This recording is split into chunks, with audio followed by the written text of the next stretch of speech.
2 points that are important before we talk about the game. Number one, man, I loved how many Cincinnati fans were in there this year. That was awesome. And all the people, I think the attendance was 15,000. What was it last year, 10 or 11? And I thought the difference was our people came out. So I want to thank all the Bearcats that I know would prefer to watch us play at Fifth Third, that said we're going to go support that basketball team tonight, because you knew Dayton was going to travel down the road for this one. So I was really impressed with our fans. That end of the end of the floor that we were on the bench, man, you could feel that. So I appreciate all the Bearcats that came out. The second thing I want to say is that is one hell of a basketball team we played against tonight.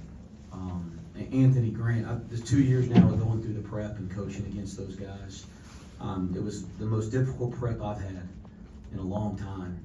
They're very difficult for the coaches to prepare for. They're tough, they defend, they get underneath you, they run great stuff, they're a great offensive team.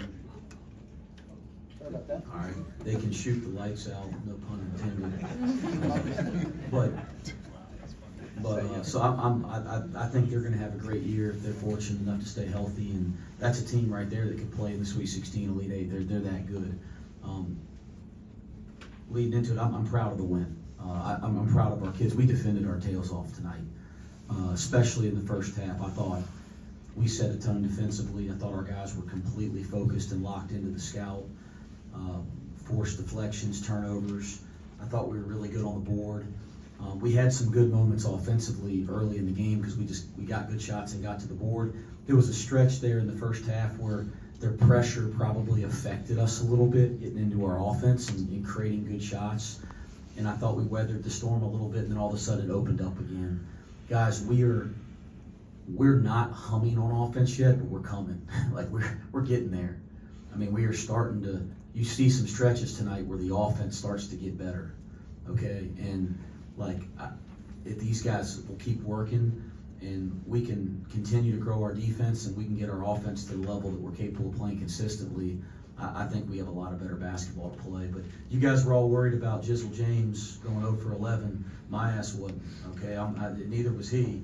And then he comes in, I thought he shot the eyes out of it tonight. I knew when he made the pull-up going right, we were having a tough time there to score in the first half, and he got off his right hand to his mid-range game and he made it. Like, okay, there he is. There's the guy we see every day. But his shooting was really important for us. There was a lid on it for Seamoss in the first half, but I thought he got going in the second half.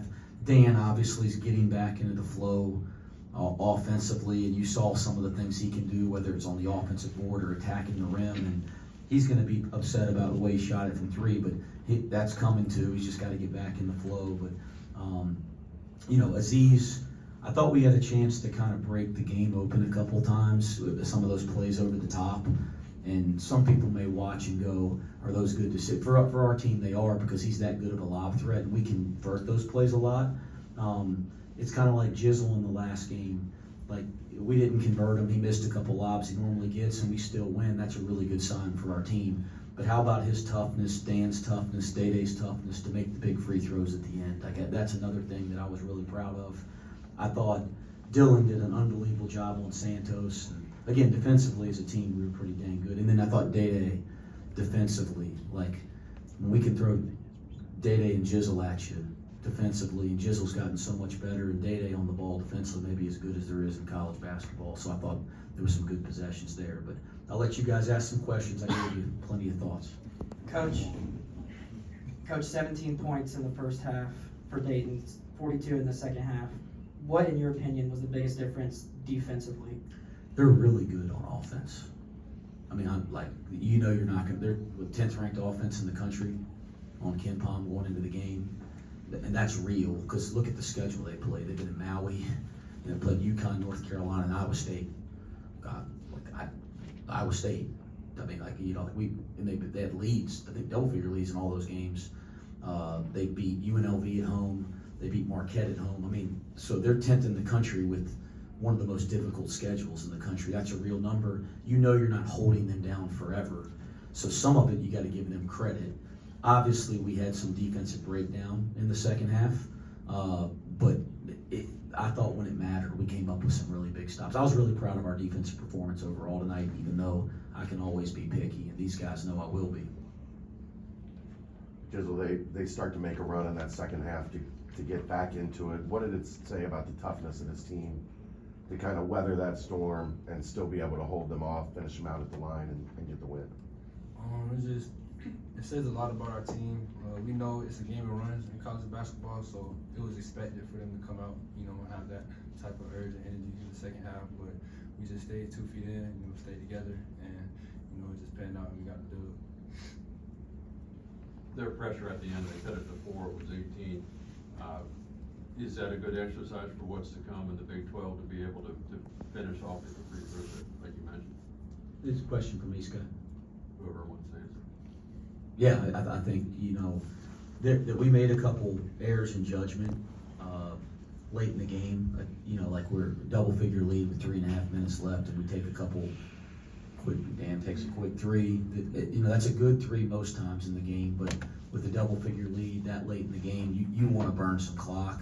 And I thought, you want to stay aggressive, so it's a fine line, but, Dan didn't convert the one downhill. So there's a couple, and then Seamas, we were fortunate that he got a foul call.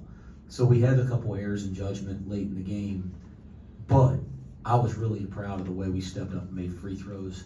I don't think we turned it over against the press all night. I know Dylan throws the one in the lob, but we throw lobs. So, but I don't think we had a turnover in the press. We put the ball in jeopardy a couple times, so that'll be something we can work on. But I was proud of how we executed down the stretch. It was not perfect, but we have not been in that situation against a team like that, so that'll be good for us moving forward. Dan, you guys were able to hold on when it got close tonight. You were able to beat X when you guys weren't shooting it well. How much did these past 2 games kind of vindicate just the tangible growth this whole group has had, and that you're able to come out on the winning side of those games this season?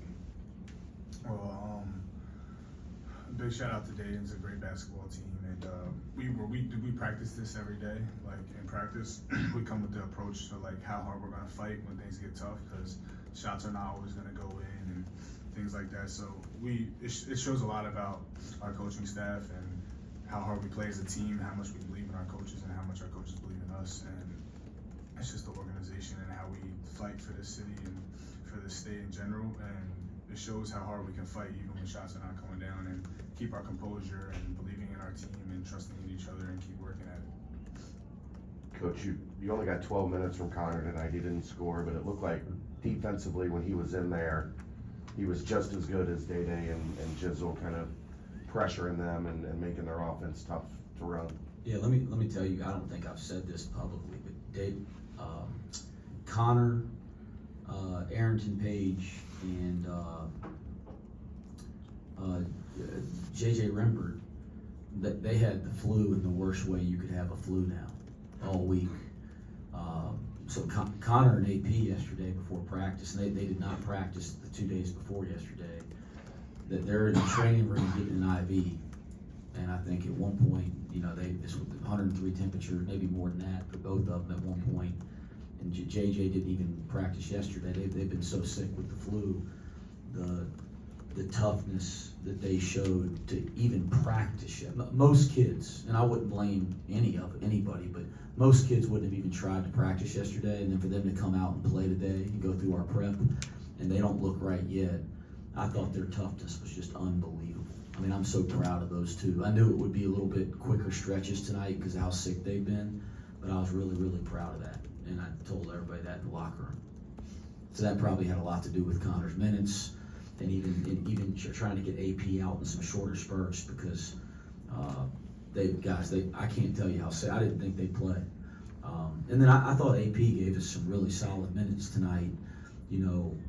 He's so important we got to keep getting him and Tyler Betsy to get there. They're so important to our success in league play.